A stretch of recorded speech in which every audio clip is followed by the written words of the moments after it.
안녕하세요, 여러분.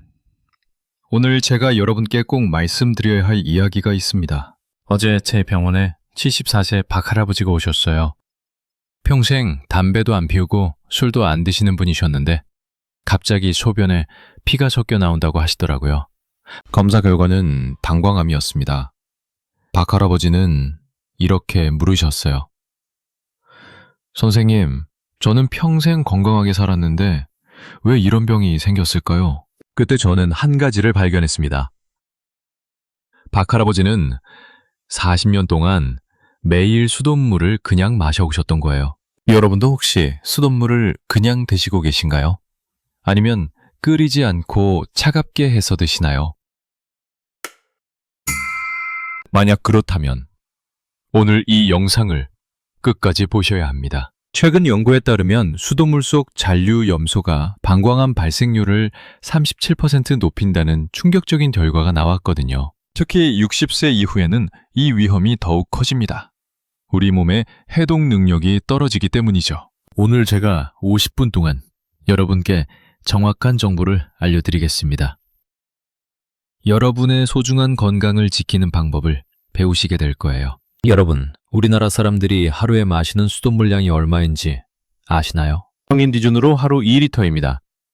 그런데 이 중에서 직접 마시는 양이 800ml, 요리할 때 사용하는 양이 1.2리터예요. 문제는 이 모든 물에 염소가 들어있다는 겁니다. 정수장에서 세균을 죽이기 위해 넣는 염소 말이에요. 이 염소는 분명 필요한 거예요. 콜레라나 장티푸스 같은 무서운 병을 예방해 주거든요. 하지만 문제는 이 염소가 우리 몸에 계속 쌓인다는 겁니다. 젊을 때는 간과 신장이 이런 독소를 잘 걸러내요. 하지만 60세가 넘으면 이 기능이 30%나 떨어집니다. 그래서 염소가 우리 방광에 쌓이게 되는 거죠. 제가 30년간 진료하면서 본 방광암 환자 중 85%가 이런 경우였어요. 평생 수돗물을 그냥 마신 분들이었습니다. 더 무서운 건 염소뿐만 아니라 중금속도 함께 들어온다는 거예요.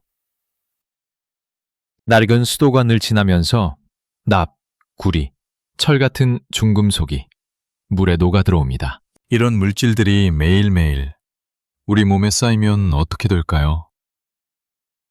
생각만 해도 무섭지 않으신가요? 이제 좀 더 구체적으로 알아보겠습니다. 수돗물 속 염소가 우리 몸에서 어떤 일을 벌이는지 말이에요. 염소는 물속에서 차염소산이라는 물질로 변합니다. 이 물질이 우리 몸의 세포막을 손상시켜요. 특히 방광은 소변을 저장하는 곳이라서 이런 유해 물질과 가장 오래 접촉하게 됩니다. 하루에 6~8번 소변을 보시잖아요. 그때마다 방광벽이 염소에 노출되는 거예요. 60세 이후에는 방광벽이 더 얇아지고 약해집니다. 그래서 같은 양의 염소라도 더 큰 손상을 입게 되죠. 실제로 연구 결과를 보면 놀라실 거예요. 수돗물을 그냥 마시는 사람과 정수된 물을 마시는 사람의 방광암 발생률이 2.3배 차이가 났거든요. 더 심각한 건 아침 첫 물입니다. 밤새 수도관에 고여있던 물에는 중금속 농도가 평소에 5배까지 높아져 있어요. 그런데 많은 분들이 아침에 일어나자마자 이 물로 양치하고 마시고 계시잖아요. 이건 정말 위험한 습관입니다. 제가 환자분들을 치료하면서 발견한 또 다른 문제가 있어요. 바로 끓인 물도 완전히 안전하지 않다는 겁니다. 많은 분들이 물을 끓이면 괜찮다고 생각하세요. 틀린 말은 아니에요. 하지만 끓이는 방법이 중요합니다. 염소를 완전히 제거하려면 뚜껑을 열고 5분 이상 팔팔 끓여야 해요. 그런데 대부분 1분만 끓이시거나 뚜껑을 덮고 끓이세요. 이러면 염소가 40%밖에 제거되지 않아요. 또 다른 문제는 정수기입니다. 정수기 필터를 제때 갈지 않으면 오히려 더 위험할 수 있어요. 필터에 쌓인 세균이 번식해서 물을 더 오염시킬 수 있거든요. 특히 6개월 이상 필터를 안 바꾸신 분들 정말 위험합니다. 그리고 플라스틱 물병도 주의하셔야 해요. 햇볕에 노출된 물병이나 차에 오래 둔 물병은 환경 호르몬이 나올 수 있어요. 이런 환경 호르몬도 방광암 위험을 높입니다. 60대 이후에는 이런 작은 것들도 큰 영향을 미칠 수 있어요. 이제 가장 위험한 상황들을 말씀드릴게요. 첫 번째, 샤워할 때입니다. 뜨거운 물로 샤워하면 염소가 기체로기 안에서 폐로 들어가요. 이렇게 들어간 염소는 혈액으로 바로 흡수됩니다. 특히 욕실이 좁고 환기가 안 되는 곳에서 오래 샤워하시면 정말 위험해요. 두 번째, 수영장 물입니다. 수영장에는 수돗물보다 10배 많은 염소가 들어있어요. 수영하시는 분들은 반드시 물을 마시지 마세요. 세 번째, 얼음입니다. 음식점에서 주는 얼음 대부분이 수돗물로 만들어져요. 얼려도 염소는 그대로 남아 있습니다. 네 번째, 라면이나 인스턴트 음식을 끓일 때예요. 수돗물로 바로 끓이면 염소가 음식에 그대로 들어가요. 다섯 번째, 치약질 할 때입니다. 매일 아침 저녁으로 수돗물로 입을 헹구시잖아요.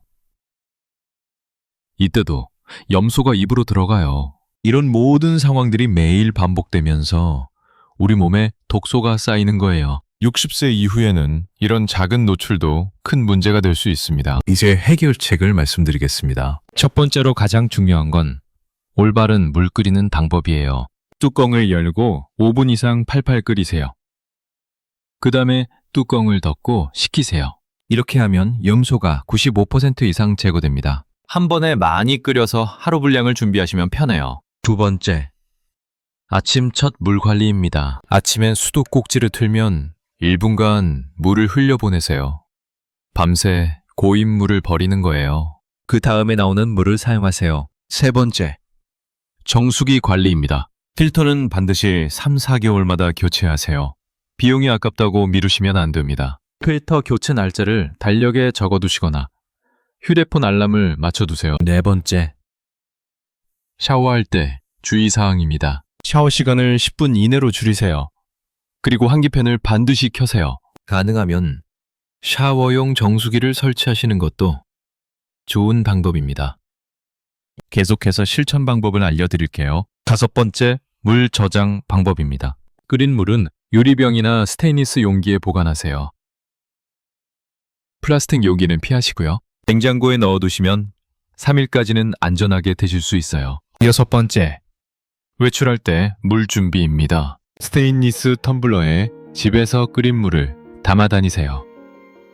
생수를 사드실 때는 유리병 제품을 선택하세요. 일곱 번째, 요리할 때 주의사항입니다. 국이나 찌개 끓일 때도 먼저 물을 5분간 끓인 후 재료를 넣으세요. 특히 라면이나 인스턴트 식품 조리할 때 더욱 주의하셔야 해요. 여덟 번째, 차나 커피 우릴 때입니다. 찬물에 우리는 냉침차는 반드시 정수된 물을 사용하세요. 뜨거운 물로 우리더라도 미리 끓여서 식힌 물을 사용하시는 게 좋아요.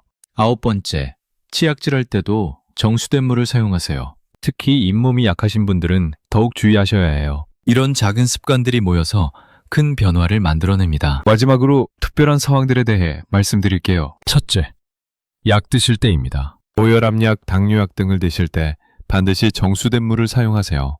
수돗물과 함께 드시면 약효가 떨어질 수 있어요. 둘째, 수술 후나 항암 치료 받으실 때입니다. 이때는 면역력이 약해져서 더욱 주의하셔야 해요. 반드시 끓인 물이나 생수를 드세요. 셋째, 여행 갈 때입니다. 맑은 펜션이나 모텔의 수돗물은 특히 위험할 수 있어요. 생수를 준비해서 가시거나 물을 충분히 끓여서 드세요. 넷째, 손자, 손녀들이 놀러 왔을 때입니다. 아이들은 어른보다 더 민감해요. 반드시 정수된 물을 주세요. 다섯째, 반려동물 있으신 분들도 마찬가지예요. 강아지, 고양이도 사람과 같은 위험에 노출될 수 있어요. 이렇게 하나하나 실천하시면 3주 정도면 몸의 변화를 느끼실 수 있어요. 소변색이 맑아지고 냄새도 줄어들어요. 피로감도 덜해집니다.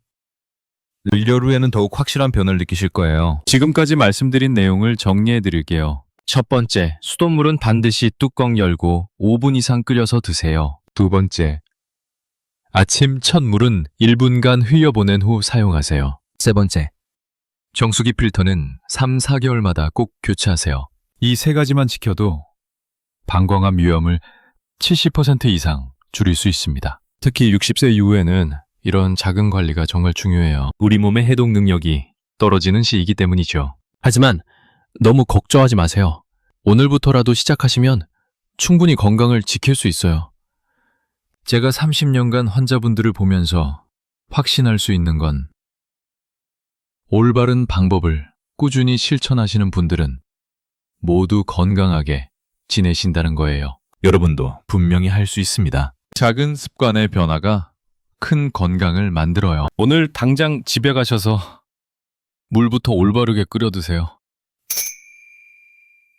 마지막으로 희망적인 이야기를 들려드릴게요. 제가 처음에 말씀드린 박할아버지 기억하시나요? 박할아버지는 수술 후에 제가 알려드린 대로 물 관리를 철저히 하셨어요. 2년이 지난 지금 완전히 건강을 회복하셨습니다. 선생님 덕분에 새로운 인생을 살고 있어요. 라고 말씀하시더라고요. 여러분도 충분히 가능합니다. 60세든 70세든 80세든 지금부터라도 늦지 않아요. 오늘부터 시작하세요.